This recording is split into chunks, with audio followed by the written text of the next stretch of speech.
Welcome to the Generation Podcast, an audio resource dedicated to a generation of young people who are committed to total surrender to God and total dependence on His power to reach the world with the gospel of Christ.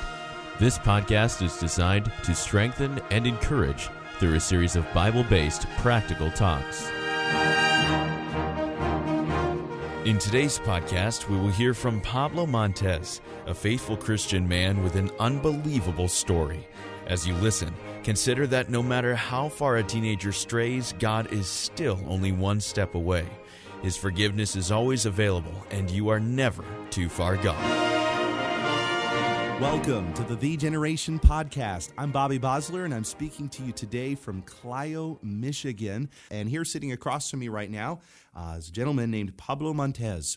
And when we heard about his testimony, we thought, you know what? We've got to bring him in, and we've got to have him tell his story to the young people who listen to the Generation Podcast. Young people, I want you to listen. You may be sitting here, and you may be thinking, okay, I'm interested in living a life of total surrender and total dependence, but I wonder if I'm too far gone. Can I tell you something? You're never too far gone. Jesus has the power to rescue you from the consequences of your sin and from the very sins themselves. And so, Brother Pablo, could you please share with us your story? My name is Pablo Montez. I was raised in Detroit in the 50s, and then in the 60s, we lived there right after the riots. My father had left us when we were young. When I was about 5 years old, he had left, and so I didn't have a father figure around. I didn't have somebody to protect me or to guide me, and I was molested by a man close to the family. I was 8 years old. I didn't know any better, and my mother didn't know nothing about it. I kept that. I held that deep in my heart for a long, long time till I was 50 years old. I'm 61 years old now. But I started smoking cigarettes at 9 years old and started doing some drugs and drinking and started stealing cars and doing wrong things, stealing out of stores and breaking in houses at a young age, at 12, 13, 14 years old. And I was incarcerated. I've been incarcerated number of times. I can't even tell you, in juveniles and training schools, boys training schools. Boysville, I was locked up in Boysville for a while. At the age of 17, I was doing a lot of drugs at the time. I was in a car accident. There were 7 of us in the car, and we were drinking. It was a one-car accident. It was over on 96 by Middle Belt in Farmington Hills. We're coming out of Kensington Park.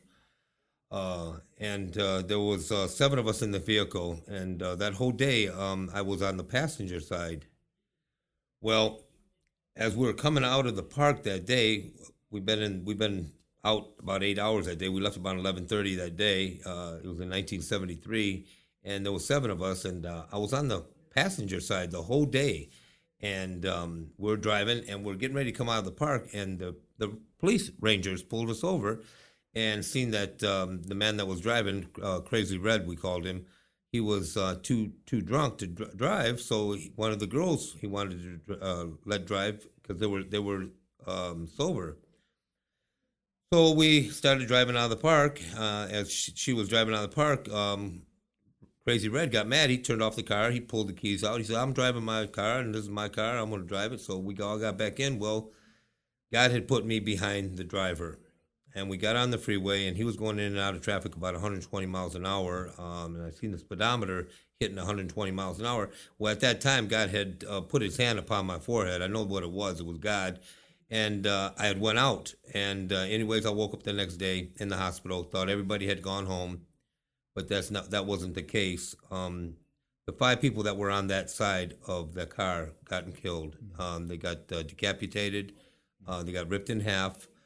There were closed caskets. It was very sad. And the only ones that lived was me and the driver. 6 months later, I was in a park doing something I shouldn't have been doing, and I was with a girl and doing some drugs. And 5 guys came up to me with bats, and they beat me. I was a Hispanic man in a white neighborhood where I shouldn't have been. This was back in the early '70s, and they beat me with bats and left me for dead. Again, I was in critical condition again, and so in them 3 months, God has had His hand of protection upon me.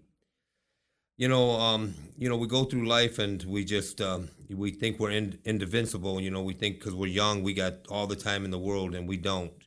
When God's calling upon your heart to surrender, that's when we need to surrender.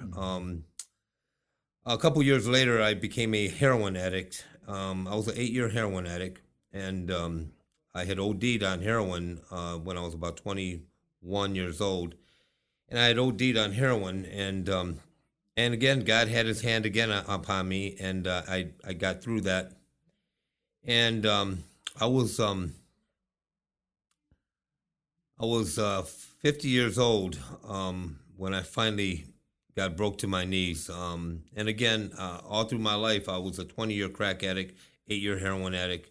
I held a lot of anger inside of me, and but when I come to know Christ, I got up one morning and I told my sons, I says, I need to talk to the Lord. I need to talk to Him now.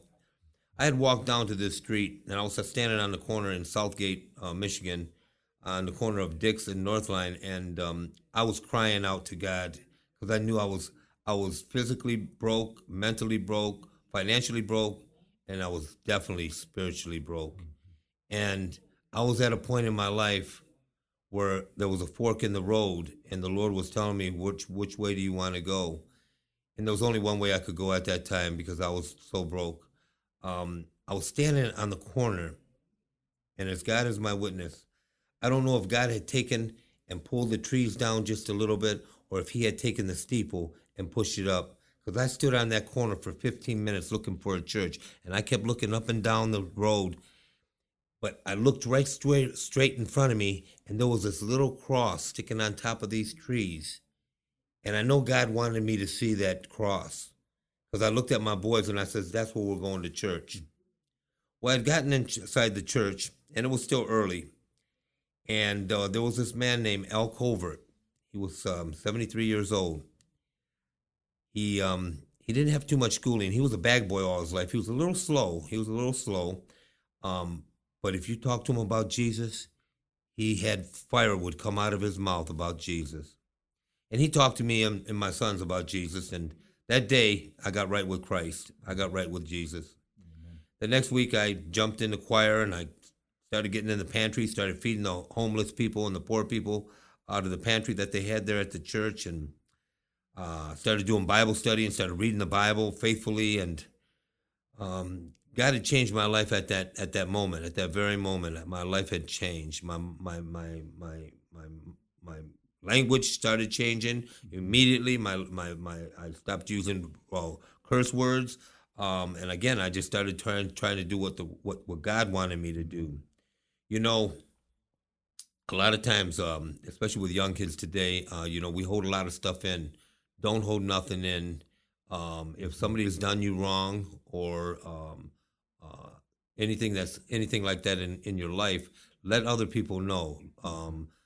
I can tell you this: find a good church, a Bible-believing church that preaches the gospel of Jesus Christ, the real gospel of Jesus Christ, and get right with Christ. Life is short. Life is very short. We don't know when our life is going to end. Just like them 5 kids that got killed, them 5 teenagers got killed in an instant of a second. They were gone, and they didn't know where they were going. They didn't have no clue. I don't even think they were saved. But I just telling you right now, you need to get right with Jesus Christ and get your life right. Again, get the drugs out of your life, because that will take you down. Don't think because they smoke cigarettes they're cool, because they're not. Mm-hmm. I smoked cigarettes since I was 8, 9 years old till I was 50 years old, and it's not a cool thing to do. I'll be praying for you. Again, you have a blessed day, and I thank everybody for letting me do the pod with you. Well, thank you so much, Brother Pablo. Your testimony is powerful. And I know you know that. And young people, as you're listening, you may be able to identify with some of the things that he shared, but maybe you can't identify with some of the things that he shared. But you know what? Either way, if you're here and you're in bondage to the addiction of drugs, can I tell you, Jesus can deliver you. Amen. If you're here and you're listening and maybe you're not addicted to drugs. Maybe you've never touched a cigarette. Maybe you've never been molested. Can I tell you, you probably have somebody on your street that has. Just like that young man, can you reach out and share the love of Jesus Christ with them? God wants to use you to bring the Jesus to them who can deliver them from whatever it is they're struggling with. Well, thank you so much for listening here today. And don't forget, the generation is a generation of young people who are committed to total surrender and total dependence.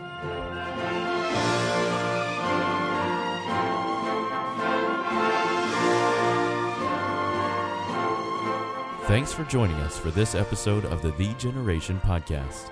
For more faith-inspiring resources and information about joining The Generation, please visit thegeneration.org. That's THEE generation.org.